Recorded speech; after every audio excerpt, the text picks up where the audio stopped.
16 బుల్లెట్లు దిగిన తర్వాత కూడా ఎవరైనా బ్రతుకుతారా? 1999లో కార్గిల్లో జరిగిన యుద్ధం తర్వాత పాకిస్తాన్ టైగర్ హిల్ ని ఆక్రమించుకుంది. దీనివల్ల మన ఇండియన్ ఆర్మీ ఆలోచనలో పడింది. టైగర్ హిల్ ఎత్తు సుమారు 8000 అడుగులు ఉంటుంది.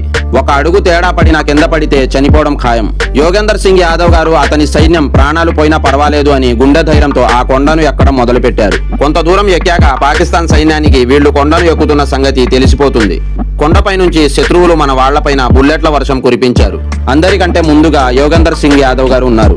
ఆయన భుజానికి 3 బుల్లెట్లు తగిలాయి. అయినా కింద పడకుండా అలాగే కొండను ఎక్కుతున్నారు. ఆ కాల్పుల్లో యోగేందర్ సింగ్ గారి సగం సైన్యం చనిపోయింది. అయినా ఎటువంటి భయం లేకుండా ముందుకే వెళ్తున్నారు. ఎంత కష్టమైనా ఆ టైగర్ హిల్ ని ఎక్కుతారు. కొండ ఎక్కి యోగేందర్ సింగ్ గారు పాకిస్తాన్ సైన్యం పైన గ్రానైట్ విసిరారు. సగం పాకిస్తాన్ సైన్యం చనిపోయింది. మిగిలిన వాళ్ళు యోగేందర్ సింగ్ యాదవ్ గారి పైన కాల్పులు మొదలు పెట్టారు.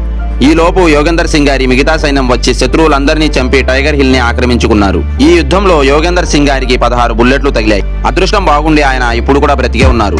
ఇతని ధైర్యానికి, ఇతని త్యాగానికి గ్రేట్ జవాన్ అని కామెంట్ చేయండి.